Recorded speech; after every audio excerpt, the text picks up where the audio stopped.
Yeah. Start, John. I'm John Sanborn, a member of the Social Justice Committee. John Herbert, me too. Susan McLean. Doug McKinnon, and we're prospective members, and we'll be attending the information classes next week. All right. I'm John Heinley. I'm a writer, but I can't quit my day job yet. And then I'm also a volunteer with Oregon Fair Trade. I'm Moses Dole, member of the Social Justice Committee. I'm Daniel Castleton. I'm also a member of the Social Justice Committee here and member of UCC. Elizabeth Mottler, me. Neil Jackson, same. Don Derby. Ann Derby. And by the way, you have to introduce yourself. My name is Zara, and I'm the camera person. Part of the presentation. Yes. So anyway, we're here because of the impending fast track vote on Wednesday, potentially Wednesday, for the TransPacific Partnership, which is the largest free trade agreement ever. It's going to cover 40% of the world's economy. And there's a docking agreement to this so that anybody can join as is. And China has indicated that it wants to join, so you could be looking at somewhere in the vicinity of 50 to 60% of the world's economy is going to be joined together under the rules of what the Guardian newspaper of England calls NAFTA on steroids.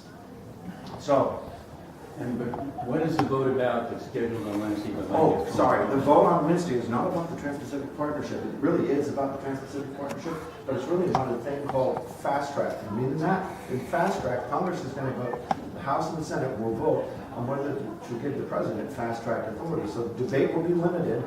Nobody will hear about this, and they can secretly vote on the same day, Wednesday, on giving the president fast track authority. Essentially, all the president has to do is sign a piece of paper.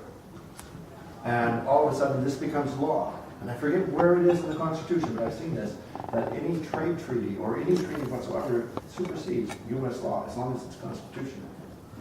The fast track authority limits, Congress says, we're going to limit how much time we have to deal with it.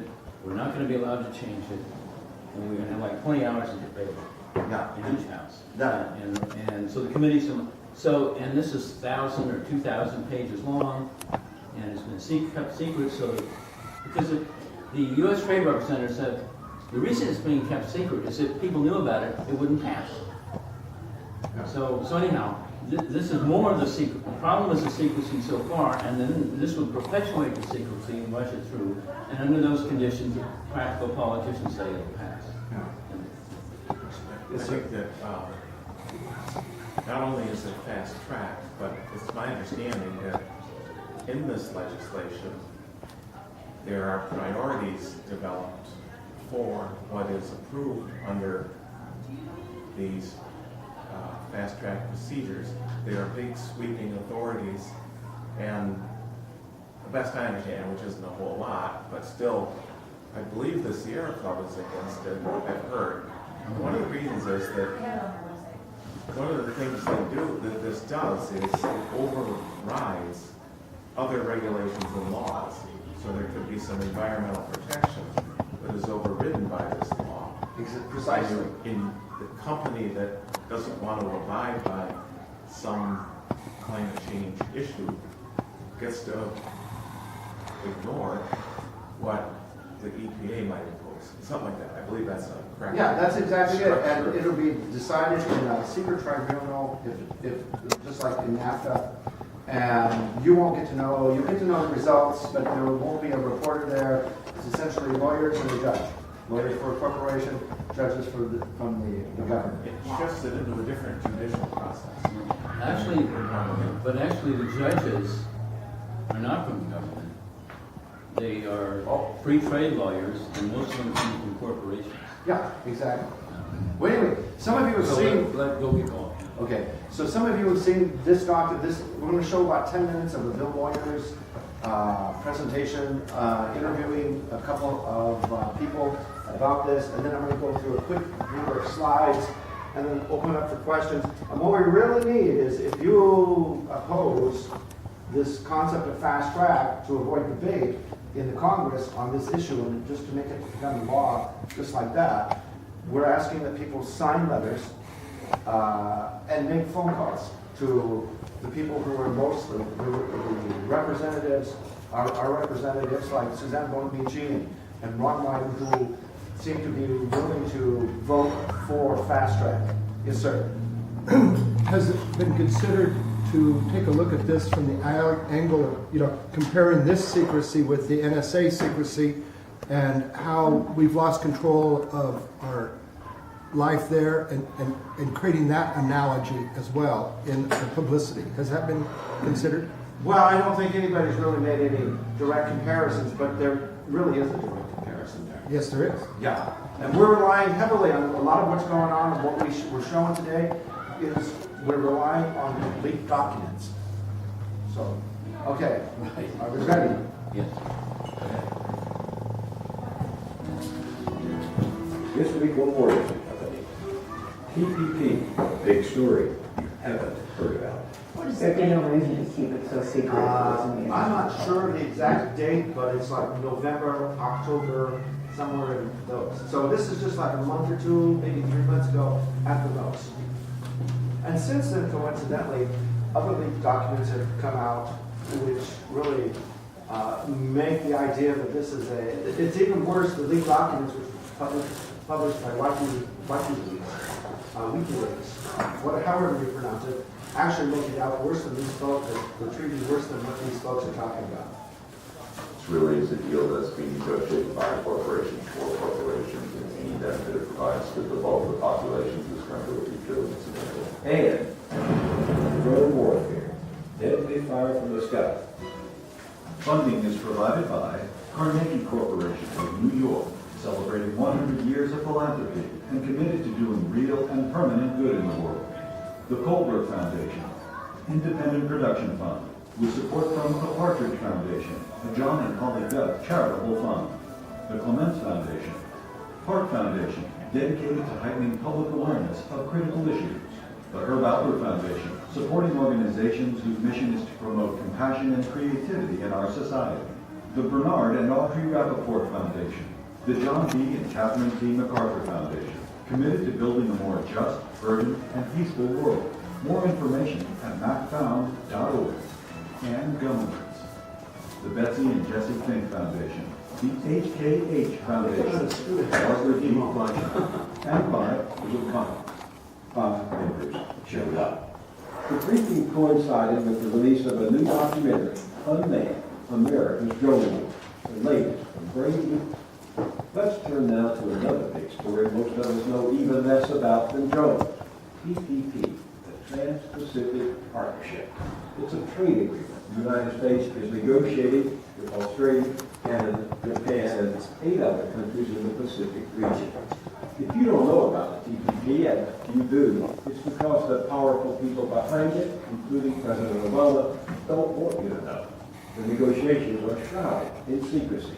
And once they're complete, Obama was to rush the agreement through Congress, fast-tracking, they call it, with our elected representatives given the choice only of voting it up or down. Last year, over 130 members of Congress asked the White House for more transparency about what's being negotiated, and we're essentially told to go find a copy. You can be sure of this, however. A select group of corporate partners, companies like General Electric, Goldman Sachs, and Pfizer, the pharmaceutical giant, are not likely to be in the dock. Players like these stand to be the real beneficiaries of the agreement, because like other so-called free trade agreements, PPP actually will reward those at the top, even as it creates rules that will override domestic laws on the environment, workplace safety, and investment. Corporate lobbyists already are lining up in Washington to ram the agreement through once the White House hurries it out of its delivery. How do we know this? Because some vigilant, independent watchdogs are tracking the negotiations with sources they trust, and two are with me now. Eve Smith is an expert on investment banking and the founder of Aurora Advisors, a New York-based management consulting firm. She runs the Naked Capitalism blog, a go-to site for information and insight on the business and ethics of finance. Dean Baker is co-director of the Progressive Center for Economic and Policy Research in Washington, D.C. He's been a senior economist at the Economic Policy Institute and a consultant to Congress and the World Bank. I rarely miss his blog, Beat the Press, and I'm a regular reader of his column in the Guardian newspaper. Welcome to you both. Thanks for having me. 12 nations are involved in negotiating this treaty, and so far, hardly a peep or leak from inside. Why so much secrecy? Well, it's a very strange procedure here. Essentially what you've done is you've parceled out chunks of the agreement. So you have an agreement, a portion of it dealing with prescription drugs, you have a portion dealing with the internet, you have portions of it dealing with various aspects of environmental regulations, and you only have those parties to the table that are directly involved. When I'm saying directly involved, essentially the industry groups. So it's not as though we brought the environmentalists there to talk about what sort of environmental regulation we want on fracking. You have the industry groups, the oil and gas industry. They're sitting down there with their counterparts in the other countries, deciding what sort of regulations you'll have on fracking. So it's a very peculiar way to go about doing the treaty, and I think for the more public knowledge of it, people will be very happy. It's very peculiar to have this, an agreement of this importance be kept so much under wraps. One of the things that is known is apparently only 5 of the 29 chapters actually have anything to do with trade. So really, it's a mistake to call it a trade agreement. This is really an agreement that's purpose is substantially to weaken nation-based regulation while at the same time strengthening intellectual property protections. So it's basically a gimme to companies on both ends. But if there is so much secrecy, how do we know what we don't know, to paraphrase Donald Rumsfeld? I mean, there have been some leaks from people involved in the process, so there have been bits and pieces that have come out. But it's very difficult to really know what is in there. They give limited access to members of Congress, and this again is in comment about that. You know, this really, to my mind, is quite a scandal. So even a member of Congress, our elected representatives, can't just go in there and say, let me see, you know, where this stands, where the latest text is. They can get limited access to parts of it. They can't bring their staff in, and they're basically sworn to secrecy. Some people have seen pieces. One of the groups that's been very on top of this has been a Washington, D.C. group called Public Citizen. And from the pieces they've been able to put together, they see that it, for example, will allow drug companies to increase prices, to extend the term of their patents, so the patent protection will go longer, it'll be much longer before anything becomes generic. It would restrict buying local of all sorts. So, for example, governments would not be able to, say we're only going to be able to buy from people in the state or people in the U.S. It would make things like GMO labeling impermissible. It would weaken environmental regulations. For example, you couldn't say, Chinese tilapia, we don't want to import that anymore because it's become too toxic. That kind of restriction would not be permissible. Yeah, let me carry that even a step further with the prescription drugs. Just to put some dollars and cents in that. We spend around $300 billion a year on prescription drugs. Without patent and other similar protections, we'd be spending about $30 billion. So this is, how much we're paying extra for prescription drugs because we have patent-related protections. Now, you can imagine a